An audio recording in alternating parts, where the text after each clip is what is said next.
Hey everyone, haven't done one of these in a while, but I wanted to review a movie today. And you know what? Another movie that I'm gonna record, because I just saw the other movie today. But one movie that I saw recently on my trip to New York City is Baby Driver. Baby Driver is a movie I've been eyeing for a while. It's a movie from 2017, so it's a fairly old movie, but I remember I work at Disney Studios, so I remember looking at that name topping the charts, and I'm just kind of seeing that film around my eyesight and awareness, and I always found the name very interesting, and my sister actually said this was an entertaining movie, so I've been kind of thinking, oh, I should watch that someday. And then never really had a chance to watch it until the 1 week ago in New York City through the help of Netflix. But anyway, Baby Driver. Um, First thing I want to talk about Baby Driver is the fact that it's a very stylish movie, right? The movie doesn't have like a ton of depth. It's not like it's by no means like the perfect movie. Well, to some degree it is, but what I really appreciated about the movie is its kind of fearless commitment to its concept. Um, the movie is about this sort of a reckless driver, um, baby driver, because the character's name is Baby, and he has a tinnitus, which is a disease with the ear. Always has this like high pitched sound, so he always listens to music. And now that could just be the concept of the character, right? But now the sequences of the movie revolve around the music choices, and he plans his escape routes and the driving sequences based on the music that he's hearing. And so music is a very integral part of this movie. And the when you listen to the sound editing, when the baby is wearing earphones in one ear, the movie also replicates that kind of a sensation.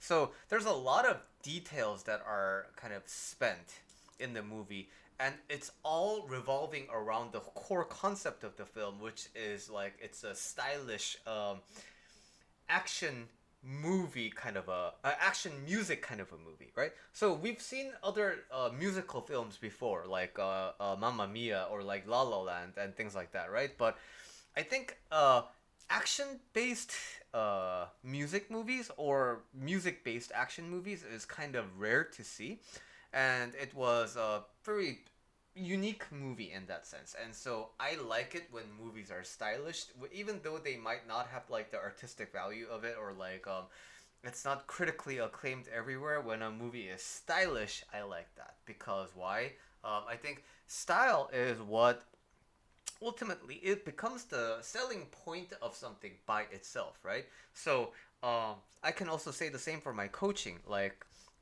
am I the best life coach in the world? I can't really say that, right? But I work a lot on my personal style, and I try my best to show you authentic sides of me without really trying to do a good job at presenting myself a certain way. And in that way, I kind of show you what it's like to, like hang out with me as the human being. And that's like kind of the perspective that I carry into everything. Every person is unique, and you are unique in your own way, and you are cool, and you are stylish in your own way. So, with this movie, I think what I really want to communicate to you is just like how Baby Driver can be a very stylish and unique movie, I think the more you focus on your strengths and your distinct features that are so characteristically you, I think you can have the same kind of a presence as a Baby Driver, and you can be a stylish person, and not just speaking about fashion. Um, Story wise, is it perfectly good? Well, I mean, like, story is kind of simple, right? It's just a life of crime, and then the life of crime catches up to you, and things like that. But the part that I appreciated the most about this movie is near the obviously spoiler alerts, but near the end of the movie, there is a scene where the character has a choice to continue running away from consequences. And this similar theme is explored in the Leonardo DiCaprio movie Catch Me If You Can, right? Catch Me If You Can is like just a constant experience of running away from consequences, running away from consequences, and running away from consequences. And that movie deals with the aftermaths of such a lifestyle by kind of giving you the option, giving Leonardo DiCaprio the option to, like, hey, you know what? Just run away. No one's gonna try and catch you now. And then that kind of lack of pursuit becomes the key. Where the main character changes the how they act. For Baby Driver, it's a little bit different because the character, purely out of the desire to kind of be done with the sequence of life, the life of crime, the character makes a decision to just like face the consequences. And you know what? That is such a rare thing to see in movie characters, I think. Because I think, you know, there's fate, and we always like to see movie characters fighting with fate because that's what makes for interesting stories. And ultimately, we see that fate overtakes everything, or sometimes the main character overcomes the fate and then defines themselves as a new person. So it's that kind of a clash that's always interesting, and but in the end, Baby Driver, the main character Baby just stops and submits to the consequences of everything that is done. And I think that was a kind of a refreshing kind of a take on how characters could be presented in movies.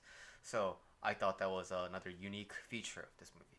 Also, I kind of understated it, but the chase scenes are kind of very action pumped, and I really like watching the initial sequence of the car chase. Now, a lot of people died. Lots of guns, and the character of Jamie Foxx is a lunatic. But you know, yeah, I learned that I kind of like car stuff. Now, am I gonna watch Fast and Furious? Because I haven't seen any of the Fast and Furious franchise. We'll find out, I guess. All right, that's my review of Baby Driver.